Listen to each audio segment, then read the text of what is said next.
नमस्कार मित्रों, सनातन धर्म का काला सच सामने आ गया है और सनातन धर्म एक्सपोज्ड हो गया है। तुम कहते हो कि तुम्हारे भगवान विष्णु ने वराह अवतार धारण करके पृथ्वी को समुद्र से बाहर निकाला, लेकिन तुमको पता भी है समुद्र तो पृथ्वी पर है, तो तुम्हारे भगवान ने किस समुद्र में से पृथ्वी को बाहर निकाला? बताओ कितना भ्रम फैलाया है तुम्हारे सनातन धर्म ने। हमने तुम्हारे धर्म को एक्सपोज्ड कर दिया है। ऐसा कहकर कई सनातन धर्म विरोधी लोग सनातन धर्म का उपहास करते हैं, लेकिन उनको पता नहीं है वह सनातन धर्म का नहीं, लेकिन खुद अपना और अपने घुटनों में रखे दिमाग का उपहास कर रहे होते हैं।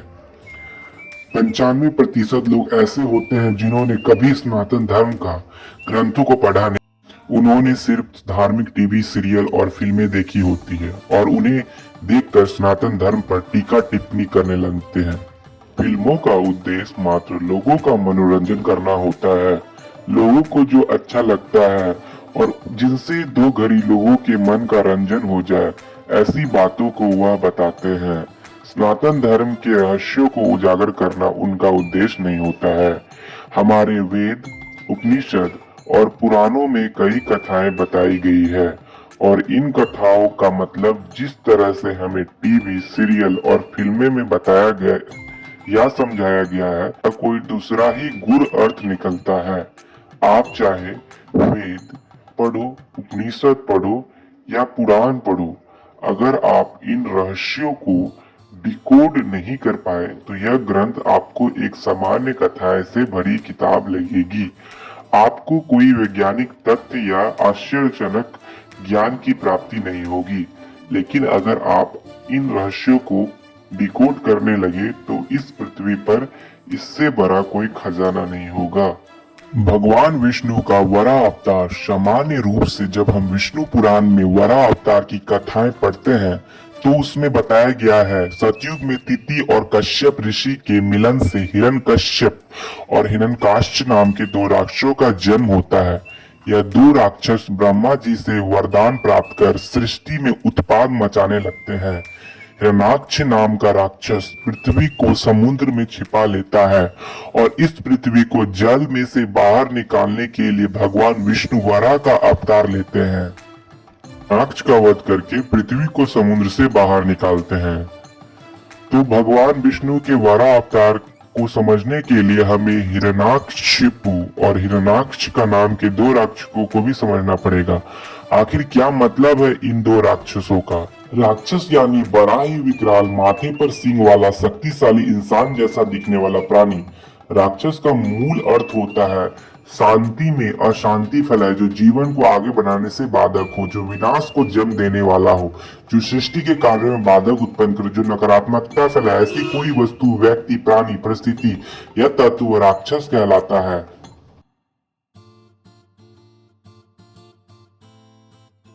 हमें वराह अवतार की कथा का रहस्य जानना है तो हमें इन्हें हिरण्याक्ष और हिरण्यकशिपु राक्षस नाम का अर्थ समझना पड़ेगा और इसे समझने के लिए हमें सृष्टि के प्रारंभ में जाना पड़ेगा।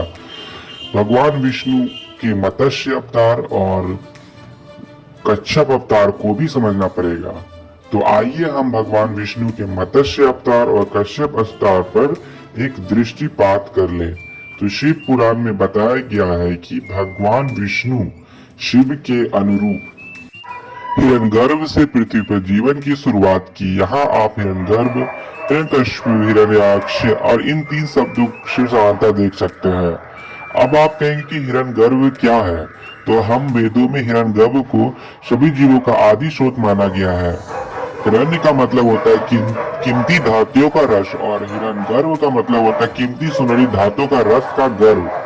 और इन पृथ्वी पर जीवन की शुरुआत भी इसी रस के बने वाले एक कोशीय जीव से हुई है और इसी एक कोश के जीव में कोशिका की संरचना देखें तो उसके बीच में जीव द्रव्य पाया जाता है जिसे प्रोटोप्लाज्म कहते हैं। और ये द्रव्य तीन चीजों से मिलकर बना होता है: कार्बन डाइऑक्साइड, ऑक्सीजन, अनेकार्बनिक और अनकार्बनिक यानी कि अकार्बनिक यौगिक। जीव द्रव्य में चेतनता होती है जो जीवन का एक आधार है। द्रव में चेतनता होती है और इस जीव द्रव का अपना दिमाग होता है जो कोशिका और शरीर के विभिन्न भागों को नियंत्रित करती है। जीव वैज्ञानिक इसे जीवन का भौतिक आधार फिजिकल बेसिक ऑफ लाइफ कहते हैं। आधुनिक जीव वैज्ञानिकों ने रासायनिक विश्लेषण कर ये किससे बना है ये तो पता लगा लिया, पर वे कैसे कार्य करते हैं, उसमें लिविंग थिंग कैसे आता है, इसका पता वे कभी लगा नहीं पाए हैं। उनका संचार कैसे होता है इसकी आज तक पता नहीं चल पाया और पता चलती भी कैसे, क्योंकि वही तो परम तत्व है, वही तो ईश्वर की इकाई है, प्रकृति का रहस्यमय पदार्थ, और इसे ही हिरण्यगर्भ भी कहा जाता है। पृथ्वी पे सबसे पहले एक कोशीय जीव और समुद्री शैवाल की रचना हुई, लेकिन अभी तक मत्स्य रूप भगवान का अवतार नहीं हुआ था। और भगवान के अवतार को तब अवतार कहा जाता है जब वह जीव तत्व में जन्म लेते हैं। तो भगवान विष्णु के मत्स्य अवतार को कहा जाता है कि वह प्रलय से बचाने के लिए वे अवतार लिए थे। और यह भी बताया जाता है कि हयग्रीव नामक राक्षस ने ब्रह्मा से वेदों को लेकर समुद्र की गहराई में छुपा दिया था। इस वेदों के उद्धार के लिए भगवान विष्णु ने मत्स्य अवतार लिया था। और वेद उस समय किसी किताब के रूप में नहीं थे, जैसे कि आज हम ग्रंथों को पुस्तक और किताब के रूप में देख पाते हैं। तो वेदों का क्या मतलब है?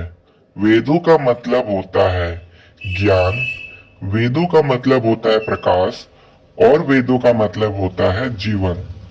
और सृष्टि की शुरुआत में जीवन समुद्र की गहराइयों में था, और इस वेदों को यानी कि जीवन को हयग्रीव नाम के राक्षस ने समुद्र की गहराइयों में छुपा लिया था।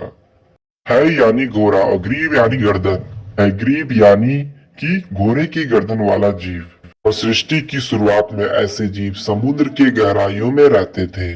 और कथा में आगे बताया जाता है कि मत्स्य अवतार ने हयग्रीव का वध कर दिया, तो इसका मतलब हुआ हयग्रीव का क्रमिक इवोल्यूशन मत्स्य के रूप में हो गया। इस तरह से वेद यानी कि जीवन समुद्र की गहराइयों में से बाहर मत्स्य के रूप में निकला। आज भी यह जीव ग्रीष्म काल में देखने को मिलता है, और बाकी ऋतु में ये कहाँ चला जाता है ये आज तक वैज्ञानिक भी पता नहीं लगा पाए हैं। तो इस तरह अगर हयग्रीव का वध ना होता तो यानी कि जीवन समुद्र की गहराइयों में ही खत्म हो जाता। तो इस तरह हयग्रीव का वध करके मत्स्य अवतार मतलब जीवन का उत्पन्न होता है। इस प्रकार भगवान विष्णु ने मत्स्य अवतार लेकर प्रलय से जीवन को बचाया, और इस तरह जीवों का क्रमिक विकास तेजी से होने लगा। कई तरह के नए जीव अस्तित्व में आने लगे और समुद्र में इस प्रकार इवोल्यूशन क्रमिक विकास का दौर आगे बढ़ गया, जिसे हम समुद्र मंथन के रूप में देख सकते हैं। इस विकास के दौर में सजीवों में कुछ पॉजिटिव बदलाव आ रहे थे, तो कुछ नेगेटिव बदलाव भी आ रहे थे। पॉजिटिव चेंज को देवों के रूप में और नेगेटिव चेंज को असुरों के रूप में दिखाया गया है। और इसी इवोल्यूशन के चलते भगवान विष्णु ने कच्छप अवतार लिया, जिसे हम उभयचर कहते हैं, और इसी उभयचर से सरीसृप अस्तित्व में आए। लेकिन अभी तक जीवन पूरी तरह से डेवलप नहीं हो पाया था। इवोल्यूशन क्रम में अभी तक स्तनपायी जीवन के अस्तित्व में नहीं आ पाए थे। इस जीवन को अस्तित्व में लाने के लिए काफी लंबा समय तय करना पड़ा। इसी क्रम को हमारे वेदों में दिखाया गया है कि मत्स्य अवतार के बाद कश्यप अवतार और वराह अवतार हिरण्याक्ष का वध करके आया। सरीसृप स्तनपायी तभी बन सकते हैं जब उनके डीएनए में जीन में बदलाव हो। उनके डीएनए में जीन में बदलाव तभी पॉसिबल था जब कुछ ऐसा एवोल्यूशन हो जो उनके डीएनए को बदल सके। तो हिरण्याक्ष का अर्थ होता है हिरण्यपश अक्ष, हिरण्य के आंसू। हिरण्यकशिपु का अर्थ होता है हिरण्य में स्थिरता। तो इस प्रकार हम इवोल्यूशन को देख सकते हैं। हिरण्याक्ष यानी कि एक कोशीय जीव, हिरण्याक्ष यानी कि एक ऐसा डीएनए का सीक्वेंस जिसको अगर हम जब तक उसके बीच से हटाते नहीं है तब तक वे स्तनपायी नहीं बन सकते हैं। तो इसी प्रकार भगवान वराह के अवतार को स्तनपायी के रूप में दिखाया गया है, जो पृथ्वी को प्रलय यानी समुद्र में जो जीवन था उसको पृथ्वी समुद्र से निकाल के जीवन को पृथ्वी पे लाया। तो ये है इसका सार। हमारे पुराणों में वैज्ञानिक बातों को, तथ्यों को चित्रात्मक और प्रतिलिपि के रूप में दिखाया गया, उसे हमें डिकोडिंग के जरिए समझना होगा। तो चलिए आइए आपको कुछ आश्चर्यजनक फैक्ट बताते हैं। ये स्कल्पचर खजुराहो मंदिर में वरा भगवान की मूर्ति जिसके नीचे सरीसृप को दिखाया गया है, अर्थात सरीसृप स्तनपायी में इवोल्यूशन कर रहे हैं। और ये आपको अजंता कैव का स्कल्पचर है जिसमें सरीसृप को वरा के स्कल्पचर के पैरों तले दिखाया गया है, अर्थात सरीसृप का वध करके स्तनपायी अस्तित्व में आए हैं। तो फ्रेंड, ये प्राचीन काल के लोग इस बात को अच्छी तरह समझते थे और इसी को उन्होंने स्कल्पचर के द्वारा विभिन्न तरीके से दर्शाने का कोशिश किया है, जैसे कि सरीसृप को स्तनपायी यानी कि वरा अवतार के नीचे दिखाना और वरा अवतार को पृथ्वी देवी को ऊपर उठाना। तो फ्रेंड, इस तरह हम समझ सकते हैं स्नातक धर्म कितना महान और वैज्ञानिकता से परिपूर्ण है। हमारे चैनल को सब्सक्राइब